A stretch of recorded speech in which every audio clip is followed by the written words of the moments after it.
and I'm here today to talk to you about some applied AI essential, which are my 10 rules for success when using AI. So some background on who I am. Again, my name is Scott. I'm the director of customer delivery, where I focus on applied AI at a company called Acquia. So if you're not familiar with Acquia, we do large digital experiences, some of the biggest media, sporting, and other technology events in the world. So in one way or another, you've probably interacted with our technology. What I'm responsible for at Acquia is most of our customer delivery teams. Bring this up a little bit. Okay, sounds good. I can step into. Yeah. Most of our customer delivery teams, so everything from support, professional services, technical account managers, and to some extent our account teams. And really what I do is focus on how to get our teams to use AI to better serve our customers. In addition to that, I did write a book called Managing AI. It was in part a way for me to learn about these technologies as I wrote it. And then since has become a useful guide for people at the company that are starting to begin their journey into using AI. So some background on what this talk is and kind of how I adapted it for this presentation.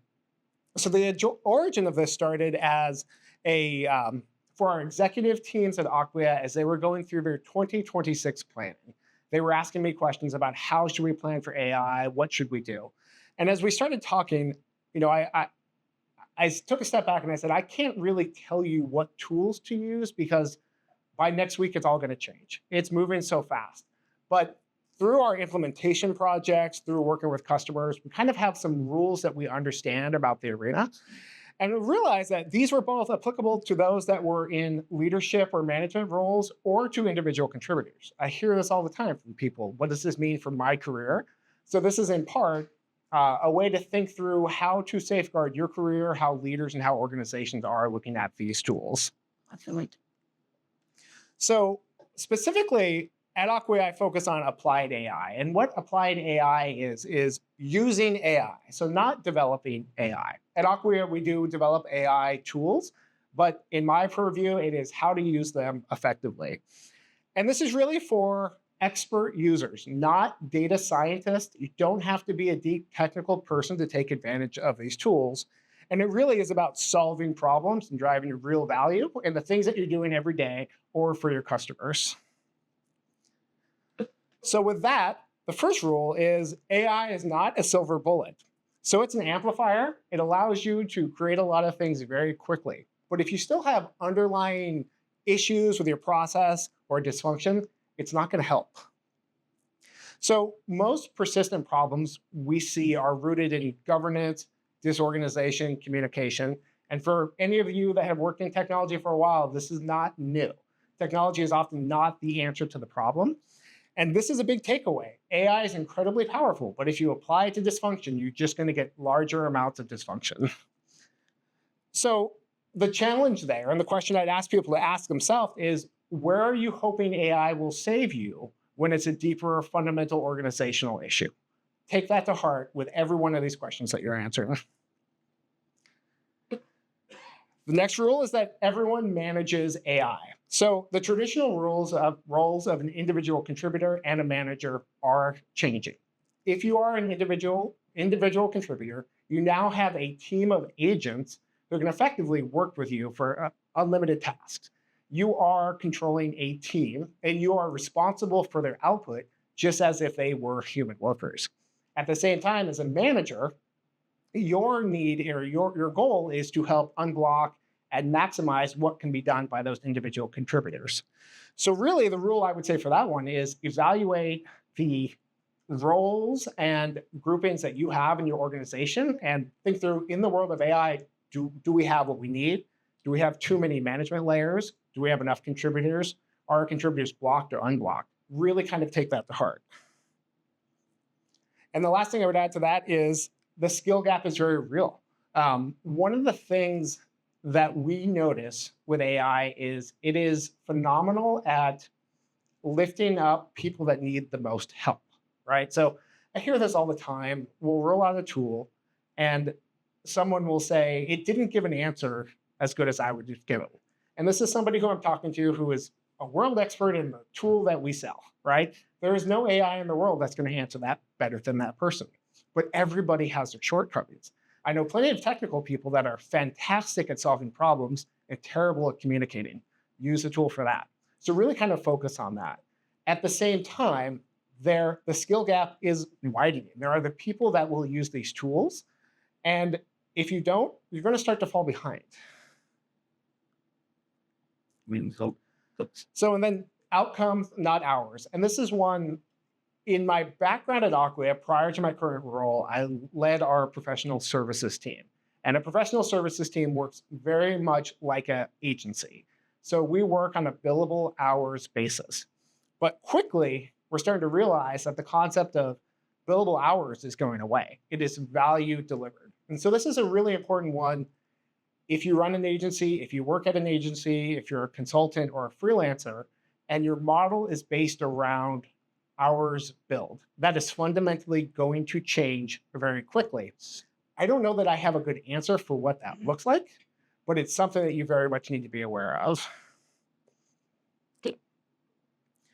And then own the results, not the task. Again, this isn't a new concept. It's not new fundamentally because AI is here, but the value of the tasks that AI does well are going to go to zero.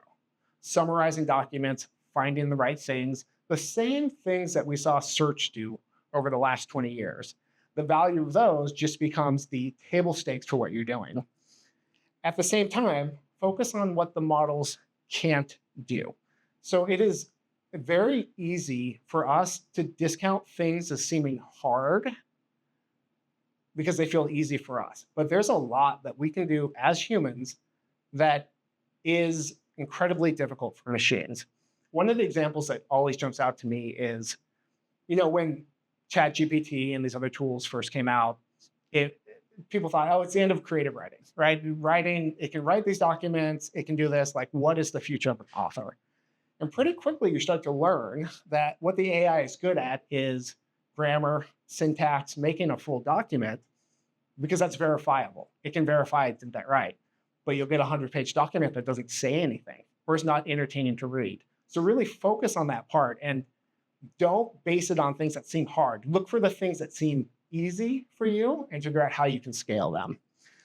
So an example I always kind of use in this is AI can build a dashboard for you, but it very rarely will say that is the wrong dashboard or you don't need that.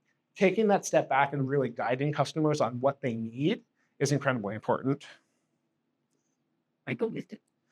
So rule 5, chase the opportunity, not the technology. So ground efforts in real friction. So in the near term, target inefficiencies, areas that your teams are spending a lot of time or you yourself are spending a lot of manual effort. But at the same time, AI success lives or dies by its data. So really look, where is an area where you can see the opportunity and you may have the technology to do it, but you can't reach it because you don't have access to the data.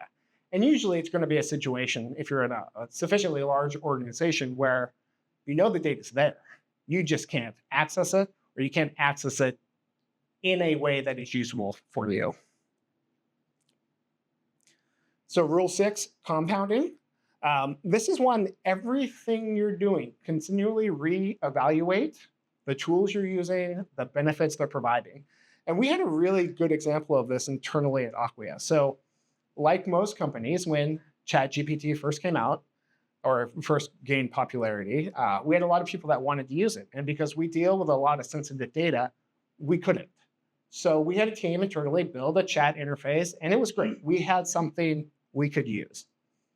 Within about a year, it was completely out of date. And Gemini came in, we were able to connect it to our system. And as opposed to continuing to work on this internal tool, we were at that point able to take advantage of what was there. We were able to remove our team from working on this kind of tool that was taking a lot of effort and wasn't providing us with the same benefit that we got from Gemini, as well as the enhanced features that we didn't have in there. So with the pace of acceleration and with how quickly things are changing, always reevaluate and really look for those areas that are going to compound the effort and lead to enhanced results. So bias towards action. Change is accelerating. I hear all the time people say, how can I learn how to do these things? Like, I know AI is there. I know I should be doing it. You have to learn by doing. At the same time, ask AI to help you. I'm sure most of you in this room right now are probably beyond this step, but if you're still in that early stage of, I don't know what to do, just ask it. At the same time, start working on things that are interesting to you. It doesn't have to be about work. A lot of what I learned with AI was around images, video, music, kind of the fun stuff. You will learn the same fundamentals there that you will, and you can apply it to your kind of boring work during the day. So make a small number of big bets. And this is one that I really tried to get our organizational leaders to take to heart. So define 2 or 3 big directional missions, but at the time, let your individual contributors and your teams go. The amount that an individual can do now when they effectively have an unlimited robot team is astounding. So give them that space. Then, to some extent, work a bit like a venture capitalist. Back the winners, right? Really kind of focus on that. And it's the only way that you're going to keep up with the pace that we're going through. And then don't overthink it. That was a lot of the, I guess, background behind this presentation was that AI changes monthly. Don't build forever. The number of projects that I see that by the time the planning gets done, they are completely irrelevant because everything has changed, happens all the time. Just start doing things and use what you already have. Only buy and build when necessary. So it's really easy to build things now, which is both a blessing and a curse. But really kind of balance those. I would be kind of skeptical buying, because especially if you're in a large organization, that buying cycle, by the time you get through it, is probably going to be out of date. This is applicable to you if you are selling software to customers. Things need to just move a little bit faster. And then prioritize your stars. So I am really of the opinion that the future of companies we're going to see are going to be the small 1, 2, maybe 3-person companies that can do fantastic things. Even some of the leaders in the AI space that we're seeing now, they're not massive companies. They're 10, 20 people. The amount of things that people can do on their own is fantastic. So really concentrate your effort on the areas where you're really seeing that improvement. So then with that, I do have copies of the book. So we couldn't really get into specific tools today because, again, it's constantly changing. Now, one caveat, the book is 6 months old, so it's completely out of date in the world of AI at this point. But I do have free copies. And with that, any questions? Hi, Scott. I'd like to hear more about how Oglia implemented that shift over to Gemini and how you kept the data secure and we kept it, that sensitive stuff sideload. Okay, so the question was how Oglia orchestrated our shift to Gemini. It was really easy. Google turned it on one day without telling us, and we had it. So that's literally what it was. There was a bit of a scramble from our InfoSec team, but it was there. That's why the data is the most important part, because we already had everything in our Google Drive, in our Google Tools, our Gmail, our calendar. So it was there. So with that, how did you make sure that the things that needed confidentiality were all of a sudden being brought up in AI results, right? So if it was like, all of a sudden it's on, this employee performance review is now searchable by AI. Like, what steps did your InfoSec team have to take to secure that?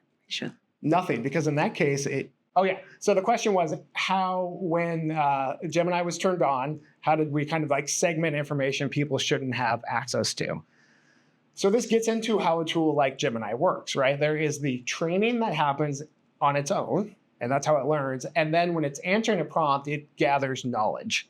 So the way Gemini works with things like Google Drive is it will only access the knowledge, which is the documents that you personally have access to. There's no training in it.